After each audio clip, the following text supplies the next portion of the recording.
Look at me and tell me what you see. I look at you and tell you what I feel. Look at me and tell me what you see. I look at you and tell you what I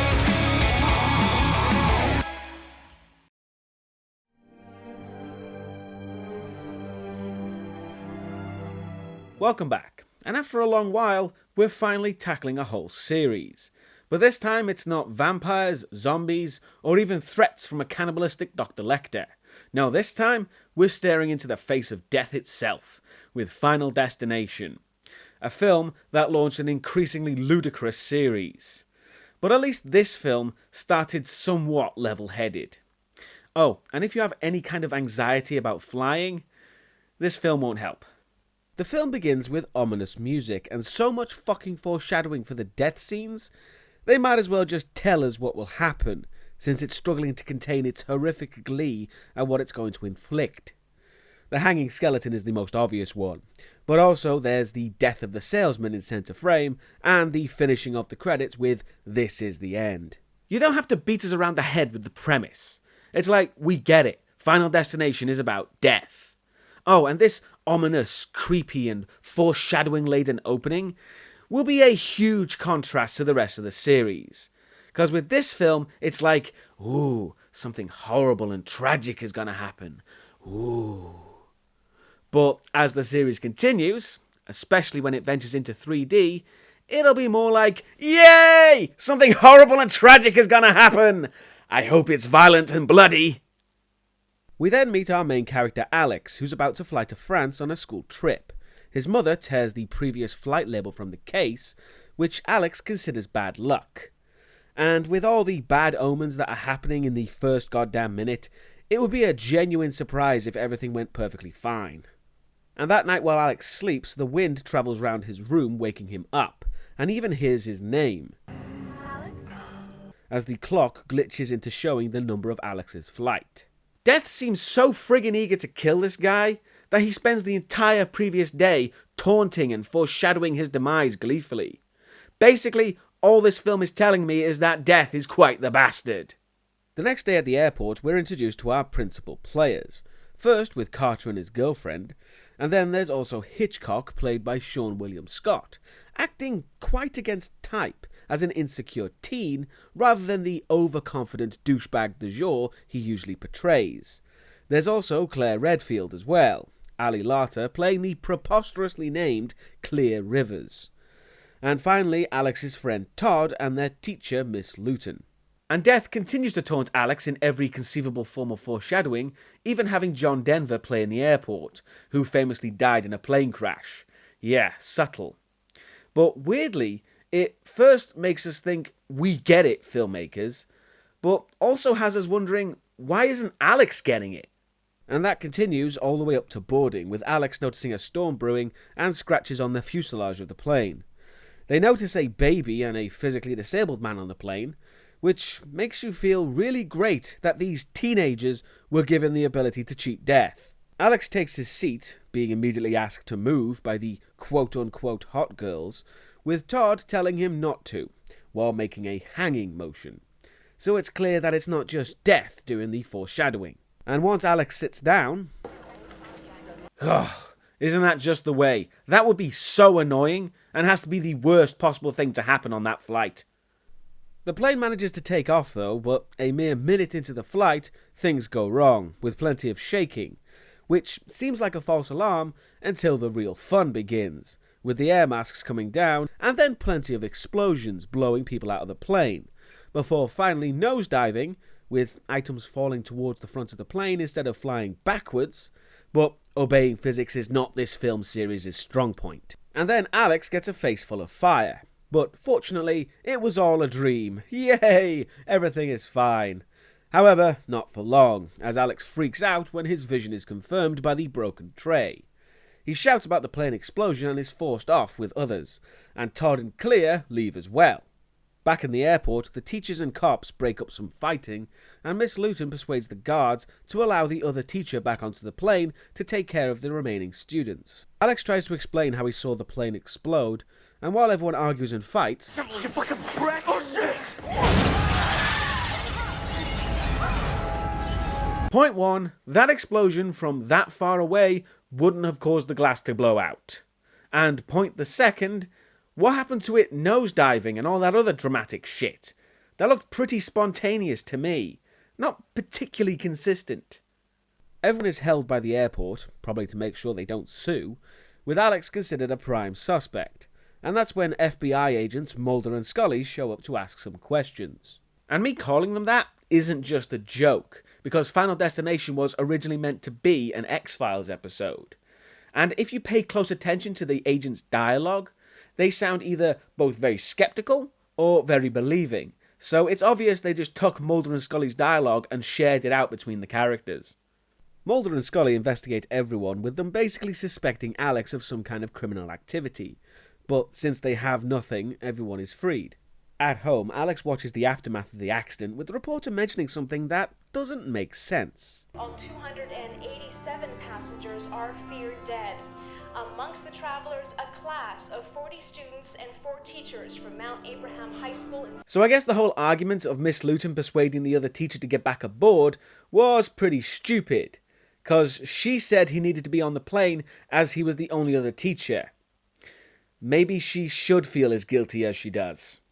The film then skips ahead in time 39 days, because apparently death isn't in any kind of rush to get killing, a fact that won't be taken into account for the rest of the films. A memorial service is held for the victims, and also a pseudo-reunion with the others. First, with Carter continuing to act like a prick, and Hitchcock mentioning an encounter with his driving test examiner. He goes, young man, you're gonna die at a very young age. When in any context is that a good thing to say to anyone? The film tried to make that seem like just a quirky thing to say that also had prophetic connotations, but it pretty much just shot subtlety between the eyes. Alex tries talking to Miss Lewton, with her admitting that he scares the hell out of her. But at least Todd is pleasant to Alex, making plans to do something after everything blows over, which, if he was a cop, he'd be looking forward to his retirement. And that night, Death has finally got his finger out, as the start of the kills is set in motion, with Todd, who's in the bathroom, when a mysterious wind blows the door shut, and water leaks on the floor. Elsewhere, Death still needs to gloat a bit to Alex, who has been researching the accident. His fan shreds a magazine, giving him a single scrap saying Todd, signalling to him what's going to happen. And with Todd, we get to play the How Will They Die game, as there are several methods presented to us. Will it be death by razor? No. Perhaps scissors in the face? No. Or maybe electrocution? Nope. Turns out Todd slips on the water, getting the laundry string wrapped round his neck, and he chokes to death. I got to the point there fairly quickly, because the film really plays up Todd's struggle as if maybe he'll be able to escape. But considering it's the first death of the film, it's pretty much a waste of time. I shouldn't complain, really, as the rest of the films in the series almost take a perverse delight in showing off the struggling death throes of its film's victims, which is pretty sickening to me. And once Todd is dead, the water recedes back from whence it came, because Death needs to clean up after himself.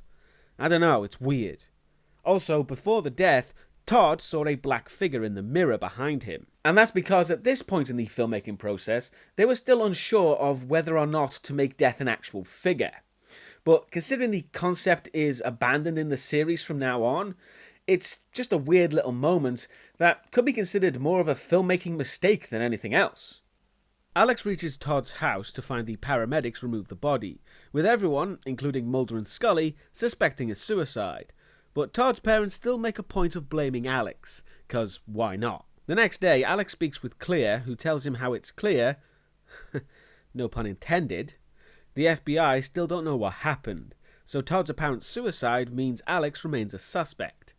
However, Clear admits that she can feel something of what happened to Alex, and because he needs to see Todd's body as some kind of confirmation, they break into the funeral parlor where Todd's body is being prepared for burial. And even in Death, jump scares seem to be reflex. Oh, and to add to the weirdness, we suddenly have Tony Todd, playing the funeral director Bloodworth, which gives Claire a run for her money with that name. And whenever I look up information on this character, many sources adamantly state that he is Charon, as in the ferryman into the afterlife, and they're not being metaphorical there. Why? He's just a creepy guy who exposits the rules for Alex to follow. There's nothing supernatural about him, apart from him being Tony Todd. It's just strange that a fandom would include such a bizarre addition to a film like that. Anyway, Bloodworth tells Alex how it's obvious Todd didn't kill himself, but it wasn't an accident either, because of death's design, as he puts it, and you can't cheat death. Alex leaving the plane changed the design, but death remains imminent. However, to almost counteract his mystical qualities, and you don't even want to fuck with that Mac Daddy. And that's pretty much all from him. So yeah, Tony Todd there being a walking, talking exposition machine. He's not mystical, he's not Charon, or any other ridiculous idea. He's just a lazy writer's get-out clause. Afterwards, Alex theorizes that they can interfere with Death's design if they just see the signs showing her the piece of paper from before. But Claire is naturally reluctant to believe this, even though she's believed everything else so far, so it's odd she chooses now to be skeptical. But while Claire talks, Alex has a strange moment as he sees a bus reflected in a window, but there's nothing there. And that's when everyone shows up. First with Carter and his girlfriend, who can't resist being a dickhead as he almost runs over Hitchcock, before verbally attacking Alex again. Miss Lewton is also there, so everyone can witness the following death, which Carter's girlfriend gives some appropriate last words. Then you can just drop fucking dead.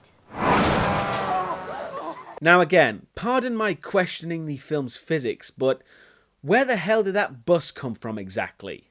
There was a goddamn crane in the road from where the bus came from. So unless the bus was carrying Keanu Reeves performing the fastest high-speed turn in history, then that death just doesn't make any logical sense. At home, there's more information on the news about the plane accident, showing how the explosion travelled through the plane, first hitting Todd's seat, and as Alex investigates further, he figures out that they're all dying in the order they would have died on the plane. Even though Carter's girlfriend would have been killed way before he supposedly would have, despite sitting right next to her. I didn't know explosions were so specifically targeted. Alex figures out that if his theory is correct, Miss Lewton is next.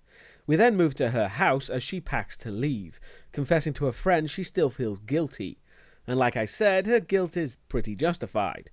And looking out the window, she sees Alex, who stood there like some creepy stalker, and not helping his case. Miss Lewton phones Mulder and Scully to remove Alex, as she somehow has a direct line to the FBI. And Alex is caught trying to mess with her car. The only reason I can see for him to do that is to intentionally look more suspicious and draw out the film even longer. Mulder and Scully question Alex further, still suspecting he's doing all the killing. But Alex attempts to explain his death's design theory, with the FBI reluctantly letting him go. Again. With one of them admitting he's starting to believe, naturally channeling the Fox Mulder in his personality.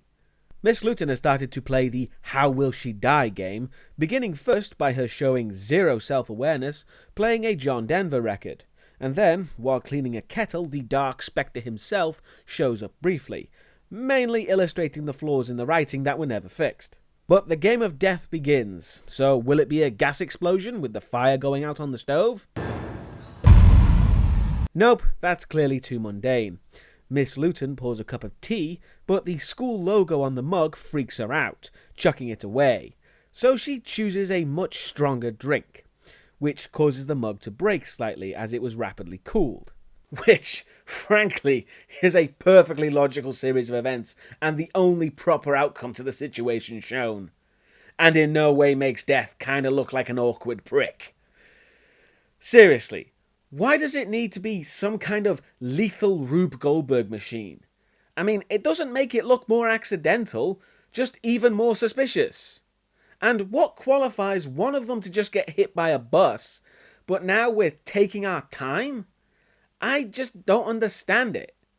But the wheel of death continues to turn as Miss Lewton doesn't even notice that she's dripping everywhere. Seriously, look at that. It's not a negligible amount. But anyway, she drips some on the computer monitor and... Thus begins the pointless and drawn-out struggling death throes the film just loves. Also, the exploded monitor sets fire to the trail of alcohol. What was she drinking? Gasoline? How is it so unrealistically flammable? But also, like a Yosemite Sam cartoon, the fire trail eventually reaches the bottle, causing it to explode.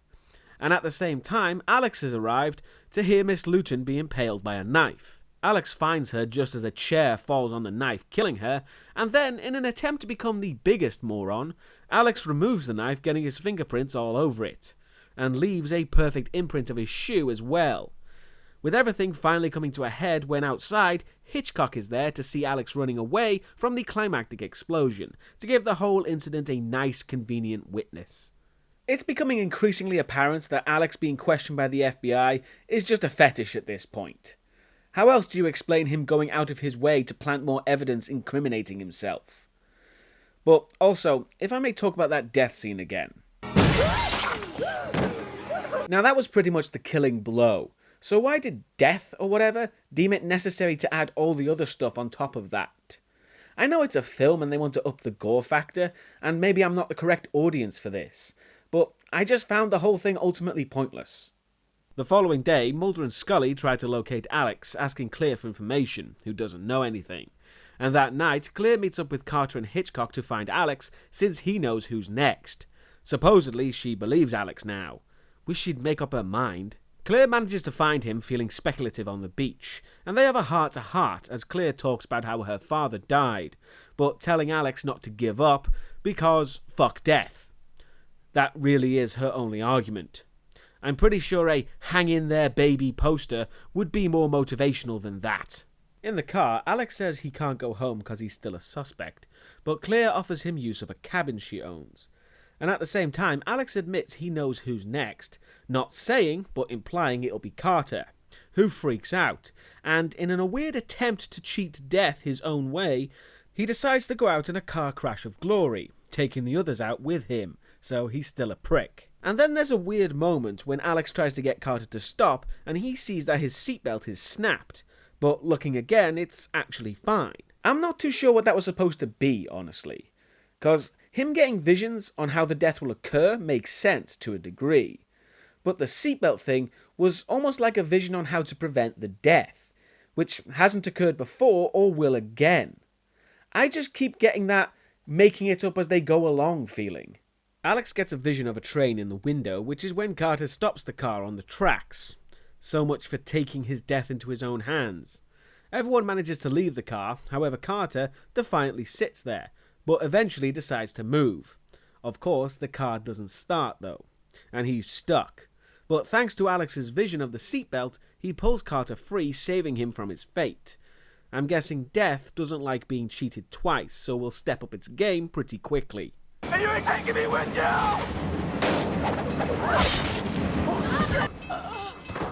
Wow, sooner than I was expecting.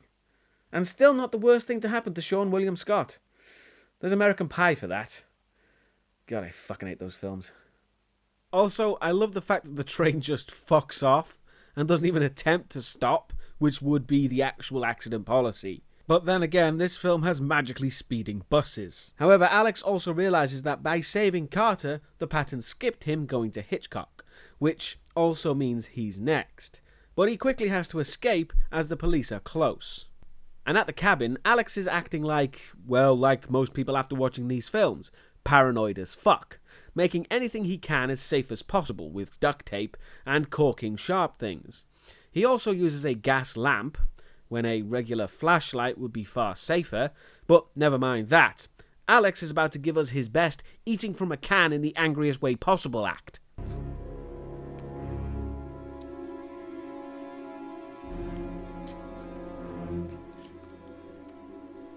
That's just fantastic acting work right there. Give the man a round of applause. Despite all the precautions, Death still gives it a go by blowing over a trash bag that knocks over a fishing pole, opening the cupboard door. Alex quickly slams the door, nearly getting a knife in the face, but he's confident he can beat Death with his precautions. Mulder and Scully are watching Claire, who refuses to turn Alex in, but they convince her he'll be kept in protective custody. Elsewhere, Alex has found the newspaper mentioning the memorial with pictures of the quote-unquote hot girls, and that's when he remembers how he moved seats for them. Which is a pretty odd plot hole, because Alex reasons that if he hadn't have moved, he would have been behind Claire and not in front, meaning that she's next and not Alex. But in his vision, he did move, and would have moved had he not been warned, so he should actually be next. It's the film's attempt to have a slightly shocking climax, but it doesn't make sense, so it all falls pretty flat. And with Claire, she sees the power lines outside her house get struck by lightning and start flailing around. And it should be mentioned, power lines wouldn't do that. They'd still be dangerous, just not so cinematically dramatic. Alex is forced to run from the cops, and Claire goes outside in order to save the dog, as she nearly gets speared by the washing line, which breaks open the pool, causing water to flood the place. But Claire manages to get to safety, and at the same time, Alex is hit by a falling tree, pinned under it, drowning in water. So, has Death just said fuck it and trying everything it can? Certainly seems that way. Claire gets to her car but has to break the garage door to get out, trapping her even further, with the electrical cable continuing to flail around on the car's hood. Don't touch anything! You're grounded by the tires, okay? I love the fact that Alex is technically correct in saying that Claire is safe in the car, but his reasonings are completely and utterly wrong. Rubber is an insulator and wouldn't ground anything. But also, cars are designed to be Faraday cages, meaning the electricity would just pass along the body of the car, not affecting the occupant. Maybe Alex should have just skipped French class and stuck with remedial science. Alex tries to help, but only makes it worse by accidentally setting fire to the car. He then comes up with the bizarre plan to grab the cable, allowing Claire to escape as the car explodes in his face. But don't worry, he's fine, as Alex, Claire and even Carter finally reach France. Oh, and Alex basically killing himself so the pattern would skip Claire altogether won't actually make any sense whatsoever in the sequel once they add a shit ton more ridiculous rules. So you got that to look forward to. The group relax and drink triumphantly as they toast those lost. To Terry. Yeah. To Todd. Ha! Fuck Hitchcock then, I guess. And Miss Lewton. It's not like one or all of them witnessed their horrific deaths. But Alex still feels uneasy as he doesn't understand why the pattern skipped him, when no one prevented his death. And then a street performer starts playing John Denver songs, freaking Alex out, who leaves. Claire sees a vision of another bus in a window, which narrowly avoids hitting Alex. But Death's not finished there, and the Rube Goldberg machine begins, culminating in the big neon sign that says 180, like the flight number, well done film, swinging towards Alex. But fortunately, Carter pushes him out of the way, causing the pattern to skip Alex. And... yes, death is inevitable. How depressing. And ultimately pointless when you consider the fact that Alex will be killed between this film and its sequel. But at least Claire is in the sequel. I'm sure she'll be absolutely fine. Final Destination is a weird film, and series for that matter, because it's a slasher film that doesn't really have an antagonist. But without an actual killer, the films can gleefully indulge in all the blood-soaked madness it does.